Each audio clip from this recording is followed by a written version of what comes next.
Sir मैं सुमति कुमारी आप सभी को हार्दिक स्वागत करती हूँ। आज मैं वैदिक सभ्यता की आर्थिक एवं धार्मिक व्यवस्था के बारे में वर्णन करती हूँ। तो आइए प्रारंभ करते हैं वैदिक सभ्यता की आर्थिक व्यवस्था। तुरंग वैदिक काल यानी 1500 ईसा पूर्व से 1000 के ईसा पूर्व के बीच देखते हैं कि ऋग वैदिक काल में लोगों का जीवन अस्थायी थी यानी एक स्थान पर लोग निवास नहीं करते थे। इसके साथ उनका जीवन में कृषि से ज़्यादा महत्व पशुपालन का था। पशुपालन पर ये लोग अधिक ध्यान देते थे। पशुओं में गाय का सर्वाधिक महत्व था। गाय ही सब कुछ थी। जिसके पास जितना गाय होती थी उतना वो धनवान माना जाता था। इस प्रकार गाय को संपत्ति के रूप में की तुलना किया गया है यानी गाय ही सब कुछ थी। इस प्रकार देखते हैं कि ऋग वैदिक काल में गाय का उल्लेख 176 बार मिलता है। इसके साथ गाय से संबंधित ही कोई भी चीज़ का नाम रखा जाता था। जैसे युद्ध करने के लिए गविष्टि शब्द का प्रयोग किया जाता था। इसके साथ साथ गोसु, गत्य, गम्य, गोधुली ये सब गाय से ही संबंधित वर्ड से ही होता था। इस प्रकार देखते हैं कि वैदिक सभ्यता में ऋग वैदिक काल में गाय का अधिक महत्व था। पन्नी नामक जो व्यापारी होता था वह पशुओं की चोरी करता था। इसके साथ बिरबू नामक जो व्यापारी होता था वह बहुत बड़े दानशील होते थे। इसके साथ देखते हैं कि गाय को अघन्य कहा गया है यानी ना मारने योग्य। गाय के अतिरिक्त दूसरा जो प्रमुख पशु था वह था घोड़ा। घोड़ा का प्रयोग रथों में प्रयोग किया जाता था। इसके बाद जो बैल, भैंसा, भेड़, बकरी, ऊँट ये सभी वस्तु का पालन किया जाता था। ऋग वैदिक काल में देखते हैं कि कृषि बहुत कम किया जाता था क्योंकि लोग पशु को अधिक महत्व देते थे। कृषि ना के बराबर होती थी और कृषि के लिए जो कृषि के लिए जो जोता जाता था खेत को उसे क्षेत्र कहा जाता था और जो उपजाऊ भूमि होती थी उसे उर्वरा कहा जाता था और जो ज़मीन जो खेत में जो आयर होता था जो बीच का जो लाइनिंग होता था उसे खिल्य कहा जाता था। इसके साथ जो हल खेत में लगाने के बाद जो नली बनती थी उसे सीता कहा जाता था और हल को लांगल कहा जाता था और जो हल जोतने वाले व्यक्ति होता था उसे किवास कहा जाता था। ऋग वैदिक काल में देखते हैं कि अनाज में जौ को यव कहा जाता था और यव ज़्यादा उत्पादन किया जाता था और इसके साथ जहाँ पर ये जौ को रखा जाता था उसे खलिहान कहा जाता था। इसके साथ देखते हैं कि ऋग वैदिक काल में 2 प्रकार की पानी से सिंचाई किया जाता था। एक जो वर्षा का पानी से होता था, तालाब से पानी से होता था। दूसरा है कि खोद कर निकाला गया पानी जैसे कुआँ आदि से सिंचाई किया जाता था। लेकिन सिंचाई के लिए नहर का प्रयोग का वर्णन नहीं मिलता है। अब हम देखते हैं कि ऋग वैदिक काल में जो उद्योग धंधे थे, उद्योग धंधे में बहुत सारे व्यवसाय थे जैसे बढ़ई, रथकार, बुनकर, चर्मकार, कुम्हार आदि के द्वारा बनाए गए वस्तुओं का व्यापार होता था। इसके साथ कांसे के जो औजार होते थे उसे अयस्क कहा जाता था और सोना को हिरण्य कहा जाता था। इसके साथ जो तसर ताना का जो ओत कहा जाता था तब बाना को तंतु कहा जाता था। इस प्रकार देखते हैं कि कपड़े की कढ़ाई बुनाई की जाती थी। कढ़ाई बुनाई के लिए सीरी और पेशकरी शब्द का प्रयोग किया जाता था। इसके साथ देखते हैं कि ऋग वैदिक काल में लोहा और चांदी का उल्लेख नहीं मिलता है यानी ऋग वैदिक काल में लोहा का प्रयोग नहीं मिलती है और चांदी का भी उदाहरण देखने को नहीं मिलता है। इसके साथ देखते हैं कि व्यापार के लिए लोग समुद्र का स्पष्ट उल्लेख इसमें नहीं मिलती है यानी वैदेशिक व्यापार का पता नहीं चलता है। जो भी होती थी व्यापार वे वस्तु विनिमय पर ही आधारित थी यानी कि वस्तुओं का आदान प्रदान के द्वारा ही व्यापार व्यवसाय होती थी। इस प्रकार देखते हैं कि जो व्यापार थी वह बस सीमित मात्रा में थी, कोई ज़्यादा अधिक नहीं थी। अब देखते हैं कि जो उत्तर वैदिक काल का जो आर्थिक जीवन है वह देखते हैं कि उत्तर वैदिक काल में आर्थिक जीवन में ऋग वेद की अपेक्षा अधिक अस्थायित्व आया। ऋग वैदिक काल में लोग अस्थायी जीवन व्यतीत करने लगे। इसके साथ देखते हैं कि कृषि में देखते हैं कि लोग कृषि को अधिक महत्व देने लगे और पशुपालन का महत्व कम हो गया। लोग कृषि पर जोर देने लगे क्योंकि ऋग वैदिक काल में लोग पशुपालन को अधिक महत्व देते थे। लेकिन वही देखते हैं कि उत्तर वैदिक काल में लोग कृषि का अधिक महत्व देने लगे, लोग कृषि करने लगे और अस्थायी जीवन व्यतीत करने लगे। इसके साथ इस समय अंतररंजी खेड़ा नामक जगह से जौ, चावल एवं गेहूं का प्रमाण मिला है। इसके साथ हस्तिनापुर जो मेरठ जिला में पड़ता है वहाँ से चावल तथा जंगली किस्म के गन्ने का अवशेष प्राप्त हुए हैं।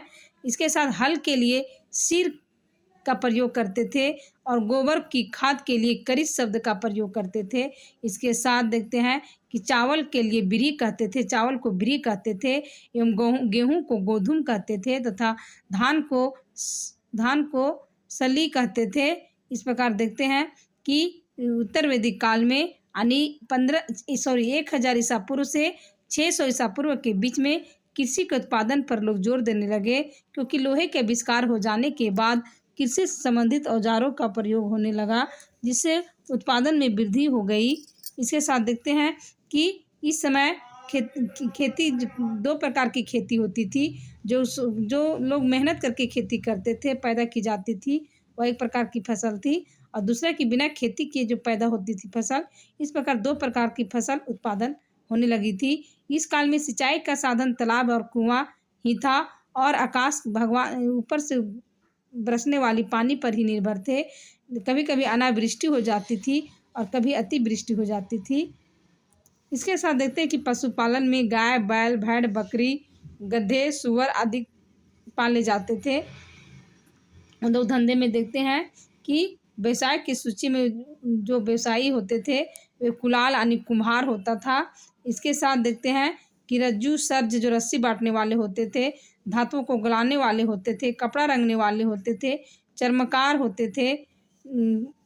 इस प्रकार लोग सब अपने अपने व्यवसाय में लगे हुए रहते थे। लोहे के बने औजार को कृष्ण अयस कहा जाता था और तांबे के बने औजार को लोहित अयस कहा जाता था। इसके साथ देखते हैं कि जो इतने में वर्णन मिलता है कि व्यापारियों को श्रेणी का अनुमान लगाया जा सकता है, यानी कि श्रेणी शब्द का प्रयोग हुआ है। इससे पता चलता है कि व्यापार व्यवसाय चलती थी। इसके साथ हम देखते हैं कि बुनाई इस काल में यानी कि उत्तर वैदिक काल में जो बुनाई होती थी, कढ़ाई बुनाई, वो स्त्रियां ही करती थी तथा मृदभांड से लोग परिचित हो गए थे। काला लाल मृदभांड यानी जो मट्टी का जो बर्तन होता है वो, और जो पॉलिशदार मृदभांड, चित्रित धूसर मृदभांड आदि का प्रयोग होने लगा। इसके साथ देखते हैं कि चूड़ियाँ, कहीं कहीं से चूड़ियाँ का भी अवशेष मिला है।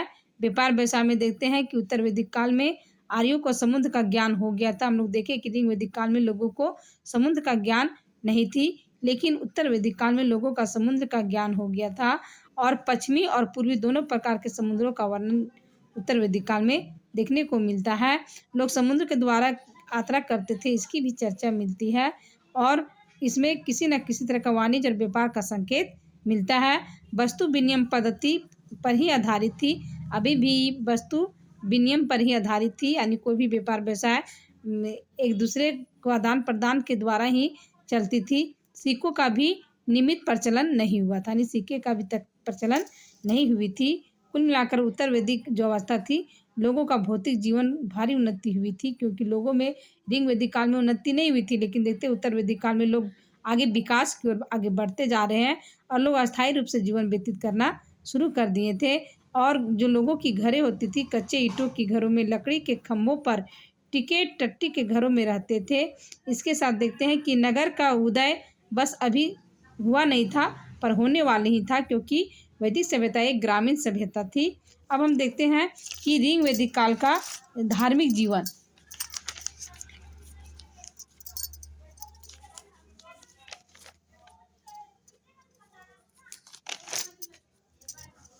अब हम देखते हैं कि ऋग वैदिक काल में धार्मिक जीवन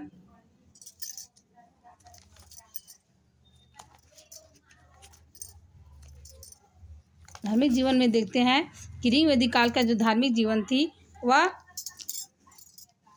क्योंकि ये लोग का जो प्रारंभिक जीवन थी वह अब कबायली रूप के में थी। एक जगह पर ये लोग रहते नहीं थे, इसलिए ये लोग जो भी मतलब देवी देवताओं को शक्ति के प्रतीक के रूप में पूजा करते थे, क्योंकि इन्हें लगता था जो भी अनुभव कर लेते कि इसमें शक्ति है तो उनका पूजा पाठ करना शुरू कर देते थे। इस कारण ऋग वैदिक काल में 33 प्रकार के देवताओं का वर्णन मिलता है। इन देवताओं को 3 भागों में बांट करके पूजा पाठ करना शुरू कर दिए थे। जैसे देवताओं में आकाश का देवता, अंतरिक्ष के देवता, पृथ्वी के देवता, यानी 33 प्रकार के देवताओं को 3 भागों में बांट दिया गया। आकाश के देवता में घो, सूर्य, वरुण, मित्र, पुष्ण, विष्णु, उषा, अश्विनी, सविता, आदित्य आदि का। अंतरिक्ष के देवता में इंद्र, मरुत, रुद्र, वायु, पर्जन्य, आप आदि थे। पृथ्वी के देवता में अग्नि, सोम, पृथ्वी, बृहस्पति, सरस्वती और अर्नायनी थी। इस प्रकार देखते हैं कि ऋग वैदिक काल में देवताओं को विभाजित किया गया था। अब देखते हैं कि ऋग वैदिक काल में सबसे जो महत्वपूर्ण देवता था वह इंद्र था, यानी इंद्र को प्रतापी देवता कहा गया है। इंद्र को पुरंदर कहा गया है। पुरंदर का अर्थ होता है किला को तोड़ने वाले। इसके साथ इंद्र को ऋग वैदिक काल में 250 बार वर्णन मिलता है। इसके साथ देखते हैं कि इंद्र को वृत्तासुर हंता कहा गया है, यानी राक्षस को वध करने वाला। पुरभित कहा गया, यानी बादलों को भेदने वाला। सोमापा यानी सोम को अत्यधिक पालन करने वाला।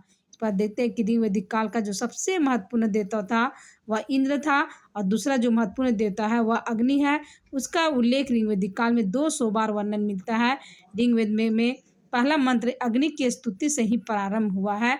अग्नि देवताओं और मानवों के बीच मध्यस्थता का कार्य करता था, यानी कि लोग जब पूजा पाठ करते हैं, हवन करते हैं, हवन के द्वारा जो हम लोग अग्नि में आहुति जो देते हैं वह सीधे आकाश में ईश्वर के पास जाती है और हमारी समस्या को ईश्वर के पास चली जाती है। इस प्रकार अग्नि को देवता और मानवों के बीच मध्यस्थता का काम करने वाला कहा गया है। तीसरा जो प्रमुख देवता है वह वरुण था। वरुण का स्थान तीसरा था और इसे समुद्र का देवता माना गया है। इसके साथ साथ ऋत यानी प्राकृतिक संतुलन का रक्षक भी माना गया है। इसीलिए वरुण को एक अन्य नाम ऋतस्य गोपा भी मिलता है। वरुण को नैतिक नियमों का संरक्षक भी कहा गया है। जो उसके बाद जो देवता थे वो सोम था। सोम वनस्पतियों का देवता था। घो जो था वह ऋग वैदिक काल का सबसे प्राचीन देवता था। घो जो था ऋग वैदिक काल का सबसे प्राचीन देवता था। सूर्य को समस्त विश्व के रक्षक माना जाता था। मित्र को उदित होता हुआ सूरज, यानी सूर्य जैसे ही उगता है उसको मित्र कहा जाता है। पुष्ण वनस्पति और औषधियों को देवता कहा गया है। विष्णु को ऋग वैदिक काल में 3 पदों का उल्लेख मिलता है। उषा यानी आर्यों को प्रातः काल का देवी माना गया है। सविता, जब सूर्य निकल कर जब चमकने लगता है आसमान में तो उसे सविता कहा गया है। आदित्य आर्यों की सर्वशक्तिमान या सर्वभौम प्रकृति की देवी मानी गई है। इस प्रकार देखते हैं कि ऋग वैदिक काल के सारे प्रमुख देवी देवता थे। इसके साथ देखते हैं कि ऋग वैदिक काल में देवताओं को अधिक महत्व था, लेकिन देवियों की महत्व जरा कम थी। अब देखते हैं कि ऋग वैदिक काल में लोग जो उपासना करते थे, उपासना का नियम क्या था। तो ऋग वैदिक काल में देवताओं की उपासना का मुख्य उद्देश्य था, रीति था, नियम था। यानी देवता को पूजा पाठ कर रहे हैं तो समय स्तुति पाठ करना और यज्ञ बलि चढ़ाना, अर्पित करना। स्तुति पाठ करना मतलब देवी देवताओं के लिए भजन प्रस्तुत करना और यज्ञ करना। यज्ञ में आहुति में शाक और जौ आदि वस्तुओं का बलि दिया जाता था। इसके साथ साथ पशु का भी बलि दिया जाता था। उपासना का उद्देश्य, अन्य लोग उपासना क्यों करते थे, तो उपासना का मुख्य उद्देश्य लोग का रहता था ऋग वैदिक काल में कि पशु, अन्य, धान्य, आरोग्य आदि पाने की कामना करते थे। यानी कि पशु, अन्य हमारा ज़्यादा बहुत बढ़े और हमारा शरीर स्वस्थ रहे। वो लोग आध्यात्मिक उत्थान या जन्म मृत्यु के मुक्ति के लिए पूजा पाठ नहीं करते थे कि हमको जन्म हो चाहे हमारा मृत्यु हो, इसके लिए लोग पूजा पाठ नहीं करते थे। बल्कि लोग का मुख्य उद्देश्य पशु, अन्न, धन्य और अपने शरीर को स्वस्थ रखने के लिए पूजा पाठ करते थे। और उन लोग को उपासना का मुख्य उद्देश्य था लौकिक जीवन, परलौकिक नहीं। मतलब इस जीवन में हम हैं तो इस जीवन में सुखी संपन्न रहे, बस इसी के उद्देश्य से लोग पूजा करते थे। और ये नहीं करते थे कि हम स्वर्ग जाएं, इसके लिए पूजा पाठ नहीं करते थे। ये था ऋग्वेद का धार्मिक जीवन। अब हम देखते हैं कि उत्तर वैदिक काल का धार्मिक जीवन। अब हम देखते हैं कि 1000 ईसा पूर्व से 600 ईसा पूर्व के बीच जो उत्तर वैदिक काल का जो धार्मिक जीवन था वह उसमें परिवर्तन आ गया था, क्योंकि देवता की महत्व में भी परिवर्तन हो गया, आराधना की रीति में भी परिवर्तन हो गया, धार्मिक उद्देश्य में भी परिवर्तन हो गया। यहाँ पर देखते हैं कि देवताओं की महत्व में परिवर्तन हो गया। हम लोग देखते हैं कि ऋग वैदिक काल में जो प्रमुख देवता था वह इंद्र था, दूसरा प्रमुख देवता अग्नि था और तीसरा वरुण था। लेकिन यहाँ पर देखते हैं कि उत्तर वैदिक काल में प्रमुख देवता प्रजापति बन गया, जो इसका प्रमुख देवता बन गया, यानी कि उत्तर वैदिक काल में जो प्रमुख देवता वो प्रजापति बन गया। रुद्र और विष्णु 2 अन्य प्रमुख देवता बन गए। इसके साथ देखते हैं कि देवताओं की उग्र रूप में रुद्र की उत्पत्ति हुई है, यानी उत्तर वैदिक काल में लोग मानना था कि सभी देवताओं के उग्र रूप के कारण ही रुद्र की उत्पत्ति हुई है। इसके साथ वरुण मात्र जल का देवता माने जाने लगा, जबकि पूषण अपशूद्रों का देवता माने जाने लगा। उत्तर वैदिक काल में मूर्ति पूजा का आरंभ का आभास मिलने लगा। अब लोग को क्योंकि हम लोग देखते हैं कि ऋग वैदिक काल में लोग प्राकृतिक पूजा करते थे, लगता था कुछ आभास होता था कि इसमें शक्ति है तभी तो सूर्य उगा है, इसमें शक्ति है नदी में तभी तो पानी बह रहा है, यानी हवा चल रही, तो वो लोग बस अनुभव करते थे और पूजा पाठ करते थे। अब है कि लोग में मूर्ति पूजा का आभास होने लगा अब लोग को कि मूर्ति बना करके पूजा करनी चाहिए। इसके साथ देखते हैं, हालांकि प्रचलन हुआ नहीं है पर आभास होने लगा। अब उसके बाद देखते हैं कि आराधना की रीति में परिवर्तन। अब हम लोग देखें कि आराधना में उस समय था कि लोग स्तुति पाठ करते थे और यानी कि पूजा पाठ के समय लोग भजन गाते थे। अब यहाँ पर हो गया कि स्तुति के साथ साथ यज्ञ करना भी जरूरी हो गया। उस समय था कि सिर्फ सार्वजनिक कामों में ही सिर्फ यज्ञ किए जाते थे, उतना आवश्यक नहीं थी, लेकिन उत्तर वैदिक काल में यज्ञ करना अति आवश्यक हो गया। चाहे सार्वजनिक पूजा हो चाहे घरेलू पूजा हो, सभी में यज्ञ करना अति आवश्यक हो गया। इसके साथ साथ बलि भी अति आवश्यक हो गई, क्योंकि उस समय ऋग वैदिक काल में बलि का भी ज़्यादा मतलब जिक्र नहीं है, इच्छा पर ही होती थी, लेकिन अब यहाँ पर हो गया कि अनिवार्य हो गया, बलि देना अनिवार्य हो गया। अतिथि को गोधन कहलाते थे, क्योंकि उन्हें गोमांस खिलाया जाता था। जो अतिथि आते थे तो उसे गोधन कहे जाते थे, क्योंकि उन्हें अतिथि सत्कार में उसे गौ का मांस खिलाया जाता था। यज्ञों में कर्म के साथ मंत्र पढ़े जाते थे। यज्ञ करने वाला यजमान कहलाता था और इन्हें यज्ञों का सृजन, अंगीकरण और विस्तार पुरोहित ने किया है, जो ब्राह्मण कहलाते हैं। यानी कि यज्ञ का जो स्टार्टिंग जो किया है वो ब्राह्मण ही किए हैं। इस प्रकार देखते हैं कि यज्ञ जो थी आराधना की रीति में परिवर्तन। यज्ञ भी मुख्यतः 3 प्रकार के होते थे। प्रथम प्रकार का दैनिक यज्ञ जो घर के लिए यज्ञ किए जाते थे, और दूसरे जो यज्ञ था वो विशेष अवसरों और त्यौहार पर लोग यज्ञ करते थे, और तीसरी श्रेणी में महायज्ञ होते थे जो कई दिनों तक चलते रहता था। यानी कि यज्ञ अब यहाँ पे होना उत्तर वैदिक काल में अनिवार्य हो गया। वो घर के लिए भी यज्ञ किए जाते थे, दूसरा विशेष अवसर त्यौहार पर भी यज्ञ किए जाते थे, और तीसरा जो यज्ञ था वह कई दिनों तक चलते रहता था। इसके साथ देखते हैं कि जब राजा राज्याभिषेक करता था तो अश्वमेध यज्ञ करता था, रासु यज्ञ भी करता था। जब राजा राज्याभिषेक करता था उस समय रासु यज्ञ करता था। इसके साथ अपने जब साम्राज्य विस्तार के लिए अश्वमेध यज्ञ करता था। इस प्रकार देखते हैं कि और वाजपेयी यज्ञ भी करता था, यानी कि अपने शक्ति को जब प्रदर्शन करता था राजाओं में तो उस समय वाजपेयी यज्ञ करता था। ये था ऋग वैदिक यानी वैदिक सभ्यता का धार्मिक जीवन और आर्थिक जीवन। Thank you.